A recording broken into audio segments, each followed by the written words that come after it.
Ndimi mtumishi wa Bwana, ndimi mtumishi wa Bwana. Hiyo ndio kauli mbiu ya shirika hili. Ndimi mtumishi wa Bwana, nitendewe ulivyonena. Ndugu zangu, leo tunaadhimisha sherehe ya Bikira Maria mtakatifu mkingiwa dhambi ya asili. Nipenda sema Bikira Maria Immaculata, yaani Bikira Maria asiye na doa. Kwa desturi, sherehe hii huadhimishwa tarehe 8 Disemba, lakini kwa sababu mbalimbali tumelazimika kuiadhimisha leo. Tunabaki na wazo hilo hilo, ni siku yake Mama Bikira Maria mtakatifu mkingiwa dhambi ya asili, Mama Maria Immaculata. Hii ni sherehe kubwa katika sherehe za Wakatoliki. Ni sherehe kubwa katika sherehe zinazomhusu Mama Bikira Maria.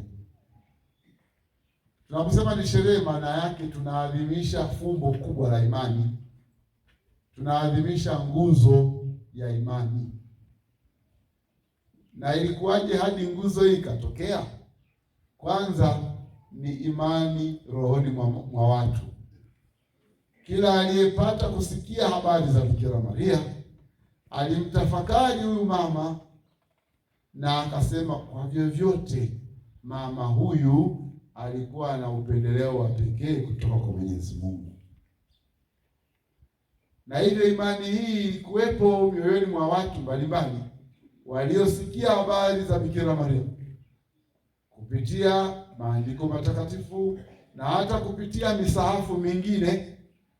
Waliposikia na kusoma habari za Bikira Maria walisema, kwa vyovyote mwanadamu huyu hakuwa wa kawaida, alikuwa na upendeleo wa pekee. Kwa imani hii ilikuwepo kwa muda mrefu, tangu hapo wanadamu walipoanza kuelewa habari za Mungu katika mtiririko tulionao. Wachache katika walioamini walijitokeza kwa sauti ya nguvu wakielezea juu ya nguzo hii ya imani kabla hata haijawa nguzo ya imani. Mmojawapo ni Mtakatifu Sirilo wa Alexandria. Yeye huyu Askofu Sirilo wa Alexandria huko Misri aliwahi kusema, nikimtafakari Mama Bikira Maria, kwa sababu tunajua amemzaa Yesu Kristo na Yesu Kristo ni mwana wa Mungu. Tunajua kwamba mji wake wa kwanza kuingia hapa duniani ni tumbo la mama yake. Akasema, naona kwamba mtu mwenye nguvu hawezi kujenga nyumba dhaifu, na zaidi sana mtu mwenye jina hawezi kuruhusu adui yake akae kwanza ndani ya nyumba ambayo anakusudia kuishi yeye mwenyewe. Kwa mantiki hiyo, Mtakatifu Sirilo wa Alexandria alisema Mwenyezi Mungu alijengea nyumba yake katika tumbo lake Mama Bikira Maria, na kutaka dhambi itangulie humo kwanza kabla ya yeye mwenyewe kuwemo humo. Kwa dhambi ilikuwepo tayari duniani kwa kosa lile la mama yetu Hawa alilolitenda la kutotii amri ya Mungu, na yeye pamoja na Adamu waliadhibiwa. Sasa Bikira Maria anakuja baadaye, tayari wana wa Hawa na Adamu wanarithi dhambi ile.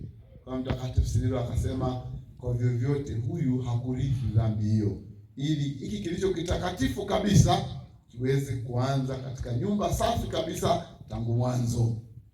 Kwa Mtakatifu Sirilo, zaidi ya kuwa ilikuwa imani ndani ya mioyo ya watu, yeye alitamka maneno hayo ambayo yanaheshimiwa sana na yanaaminiwa sana.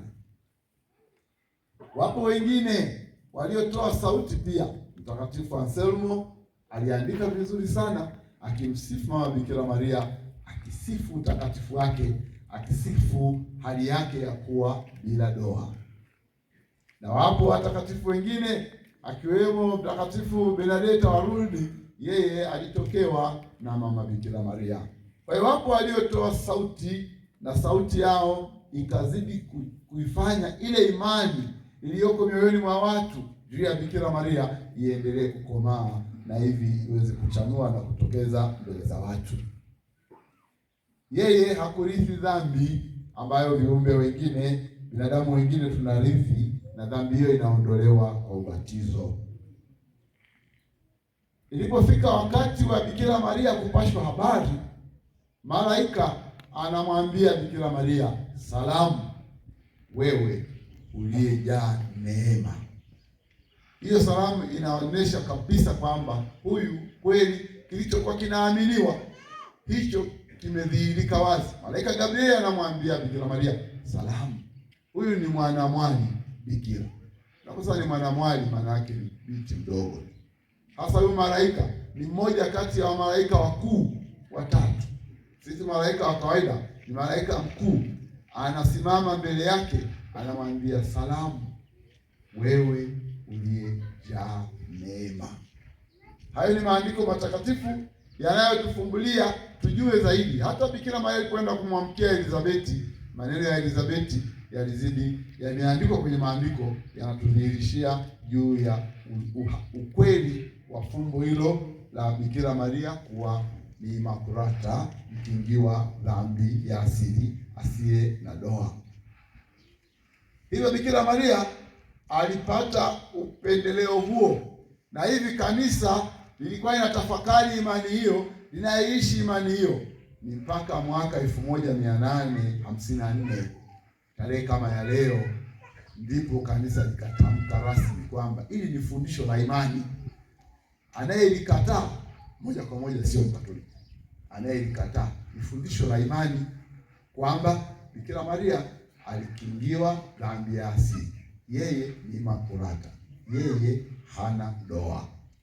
Na hivi Bikira Maria anapewa heshima hiyo sio kwa sababu tu alibahatisha, lakini Mungu alimwandaa kwa kazi maalum, kazi kubwa, kwamba yeye atamzaa mtu ambaye malaika anasema ataitwa jina lake Yesu. Na Yesu kwa Myahudi ilikuwa na maana ya wazi kabisa, mtu akiitwa Yesu maana yake ni mwokozi, ni mwokozi na mkombozi. Kwa hiyo sasa utamzaa Yesu, utamzaa Emanueli, ambaye sasa atakuwa ni Mungu amezaliwa, ameamua kuja kukaa kati ya watu. Kwa hiyo aliambiwa atamzaa Yesu, ambaye yeye ni mkuu, yeye ni mwana wa Mungu. Sasa hayo maandalizi yote ya kumkingia dhambi ya asili na imani iliyotangulia kwenye mioyo na roho za watu na maneno yaliyojitokeza kwa watu mababa wa imani, sasa yanaonekana wazi. Aliandaliwa hivyo kwa ajili huyu aliye mkuu, hiki kilicho kitakatifu kizaliwe mahali palipo patakatifu. Bikira Maria alikuwa ni wa imani, hakuchelewa kuelewa maneno ya malaika, akaitika, ndimi mjakazi wake Bwana, na iwe kwangu kama ulivyonena. Injili ya Luka sura ya 1 aya ya 38. Kwa hiyo ndugu zangu, fumbo hili la Bikira Maria liko hivyo. Sasa inakujaje tumechagua kwa ndo siku yetu kubwa rasmi kwa shirika? Mwanzilishi wa shirika bila shaka ni mmoja kati ya waliompenda Bikira Maria. Alimpenda, alitafakari matendo makuu ya Mungu ndani ya Bikira Maria. Na hivi mwanzilishi Baba Askofu Sangu akichukua mawazo ya waliokuwa wametangulia kutafakari juu ya umuhimu wa kuwa na shirika ndani ya jimbo letu, akasema inafaa shirika hili liitwe kwa jina la Bikira Maria. Liitwe kwa jina la Bikira Maria. Na hivi kama ni shirika limeitwa kwa jina hilo, ndio maana sikukuu yake ndio sikukuu ya shirika kama tunavyoona. Na hivi wanashirika wanajiita kwa jina hilo, bila shaka nia kubwa kabisa, wanatamani kufanana na Bikira Maria. Hakuna kingine.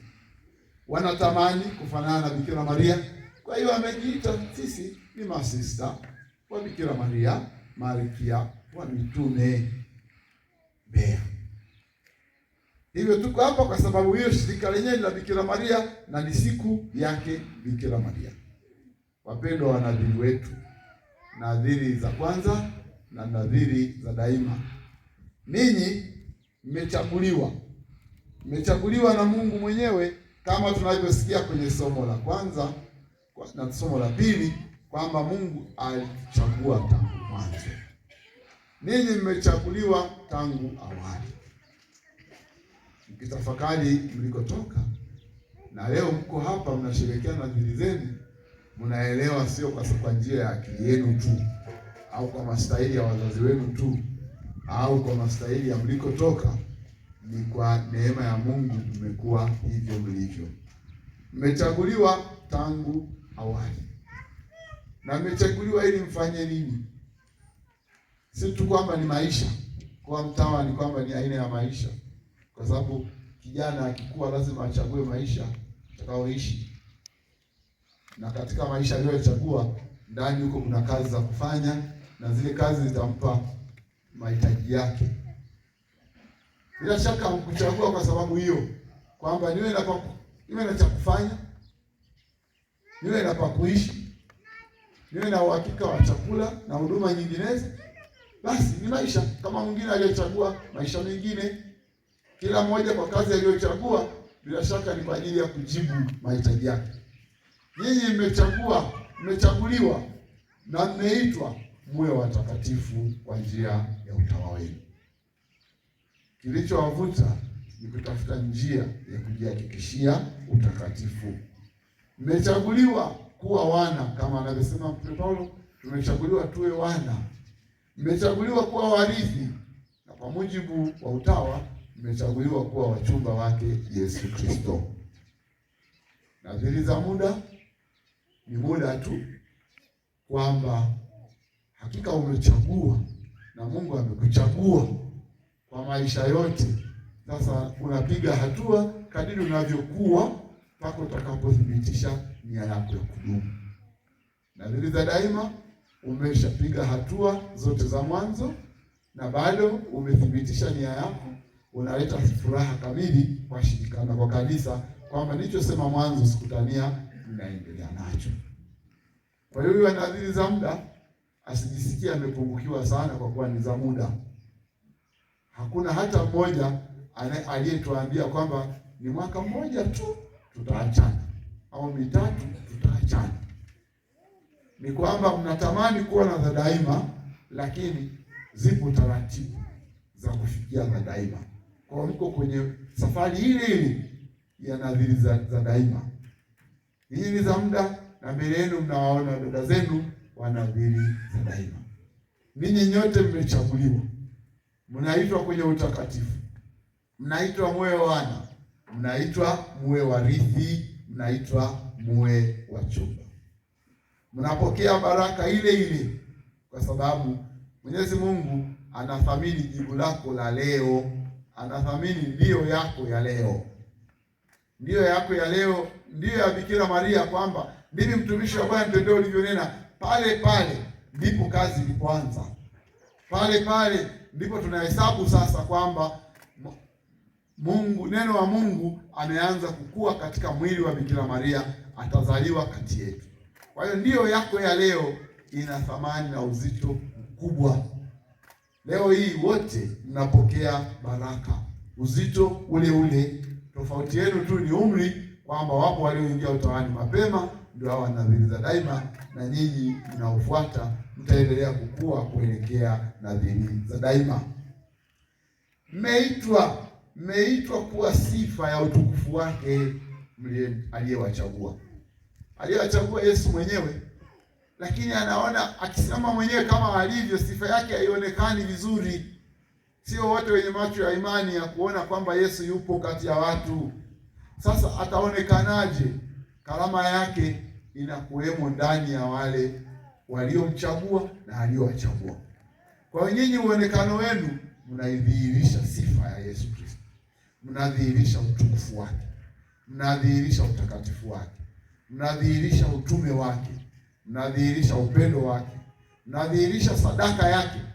Mnadhihirisha imani aliyokuwa nayo. Hivyo nyinyi mnadhihirisha utukufu wake. Hata nadhiri mnazozifunga ni kwa sababu nataka kufanana zaidi na Yesu Kristo.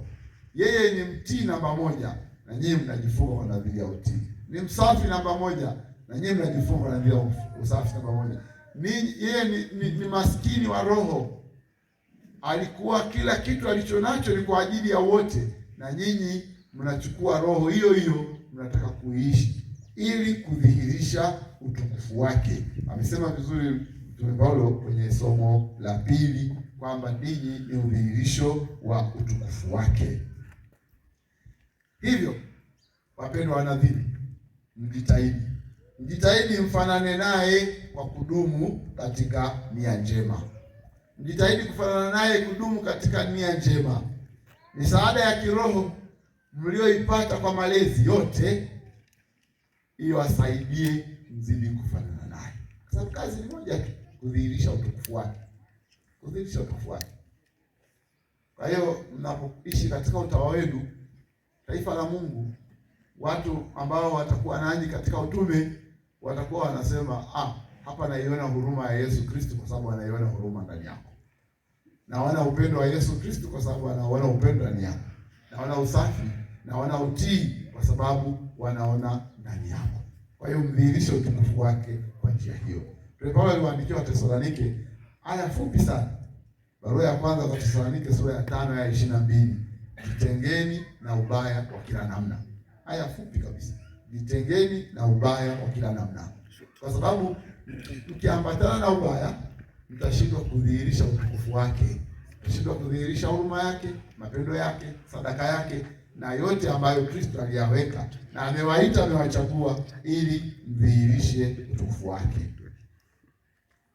Mwisho, dunia inafanya nini juu ya Bikira Maria? Hakika dunia inampenda Bikira Maria. Kitu cha kwanza, dunia inampenda Bikira Maria. Dunia inamshukuru Bikira Maria. Dunia inamuomba Bikira Maria. Dunia inamuiga Bikira Maria. Ule Fatima, mama Bikira Maria, alipoona dunia inatishiwa kwa kukosa amani, akajitokeza akasema salini, akatoa maelekezo ili amani iwepo duniani. Yeye ni mwombezi. Katika maandiko tunaona kule harusi ya Kana, alipoona watu karibu watakosa kufurahia sherehe yao ya harusi, akaomba wakapatiwa walichotaka. Ni mwombezi. Kwa dunia inamuomba Bikira Maria kwa sababu inajua yeye ni chombo kiteule cha Mungu, ishara ya utakaso ambao binadamu anaweza kufikia. Basi chombo kiteule kinaweza kikaomba kwa ajili ya watu na watu wakafanikiwa. Dunia inamuomba Bikira Maria.